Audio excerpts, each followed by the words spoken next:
Welcome to the North State Breakdown with Benjamin Nguyen. Today, I'd like to discuss District 3 candidate Corkey Harmon.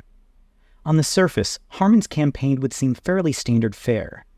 I'd like to break down Corkey's past and connections, including that of some of the current board members. Corkey Harmon has claimed not to be closely associated with District 1 Supervisor Kevin Cry, telling Shasta Scout, quote, "I'd met Cry before, but don't know him very well." However, Corkey has been seen talking to Kevin Cry at multiple board meetings, and Cry has campaigned for Corkey from the dais.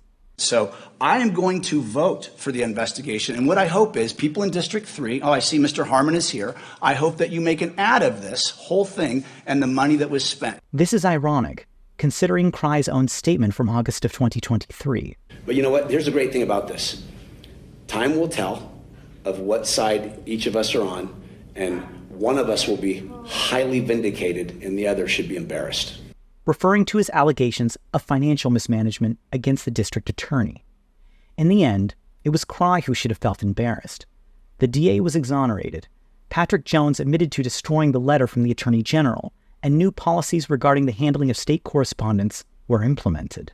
Corkey Harmon has been deeply involved in the far-right extremist movement in Shasta County, with notable connections to figures like Patrick Jones and Carlos Zapata through their involvement with the Red, White, and Blueprint documentary.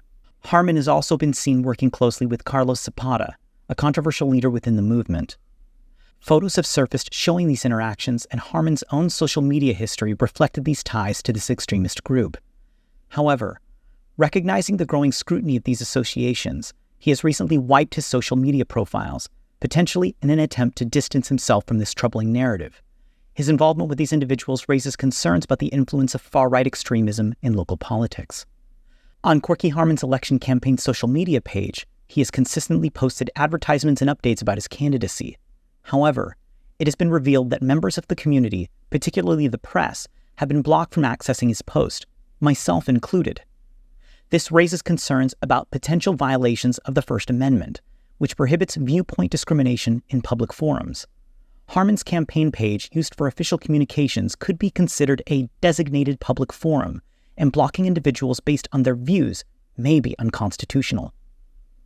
In Knight First Amendment Institute v. Trump 2019, the court ruled that public officials cannot block users from social media accounts used for official purposes, as it violates free speech protections. This includes candidates.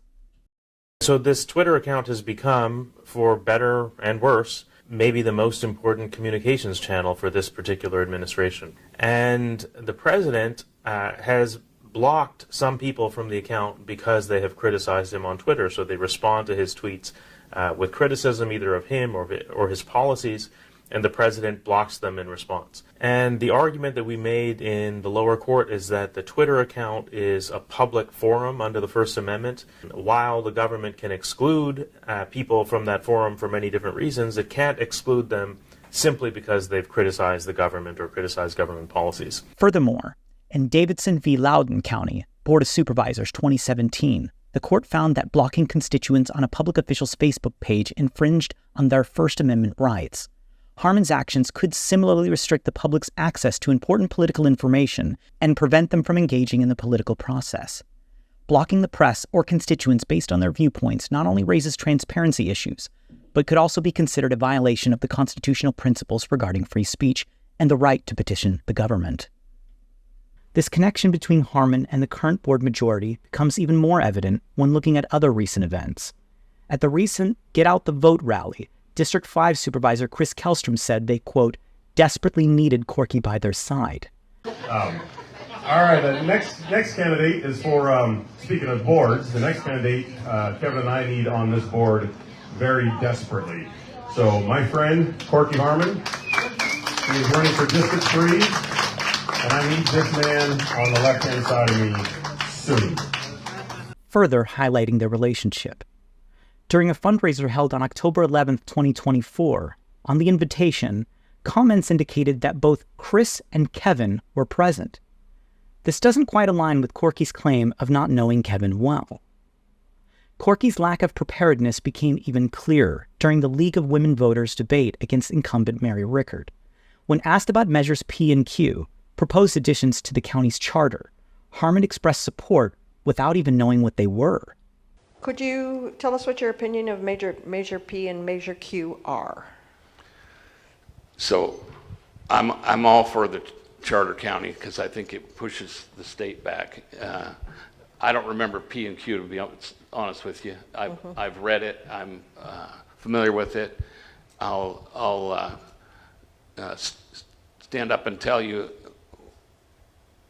as a county, I think that it's beneficial for us to make sure that we don't get things like the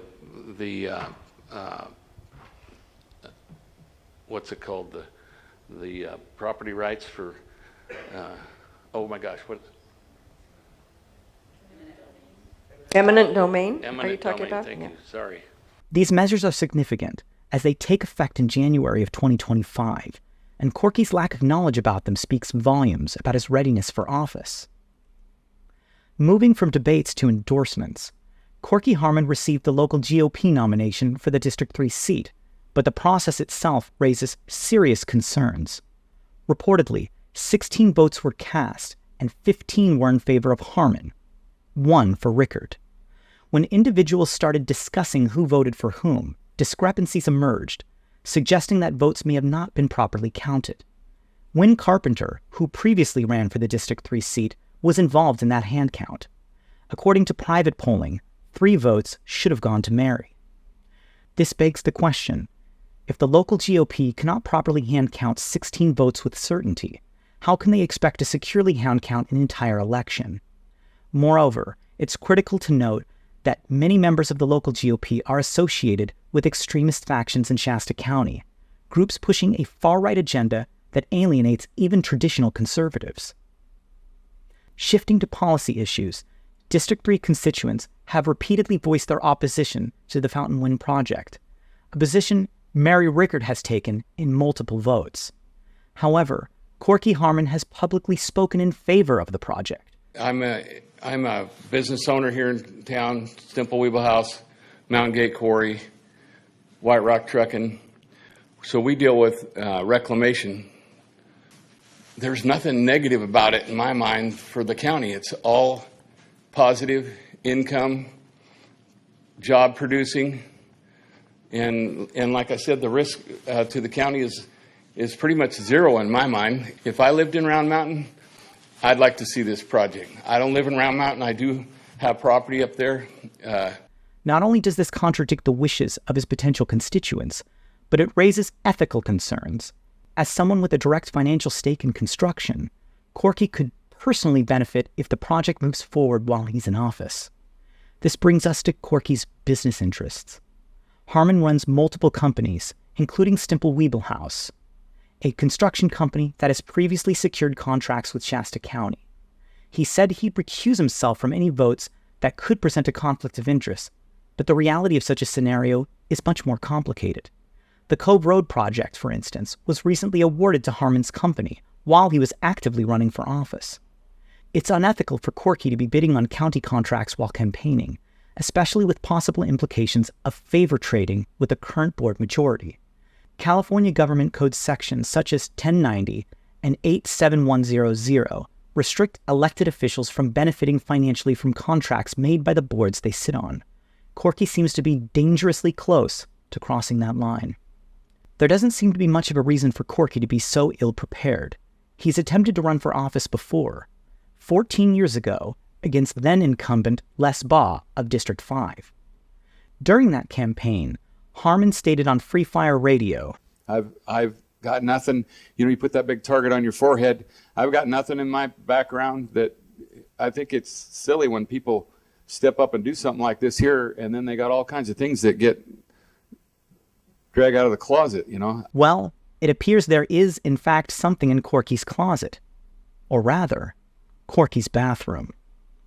On May 1st, 2024, there was a fentanyl overdose death at Corkey Harmon's ranch in Palisadro.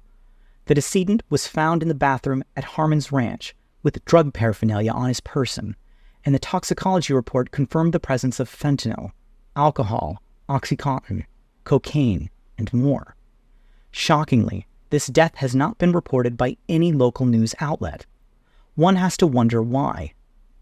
Was this omission due to Harmon's candidacy? It's over 5 months later, and voters have a right to know. With ballots already mailed out and early voting underway, this is crucial information for District 3 residents who deserve transparency from their prospective leaders.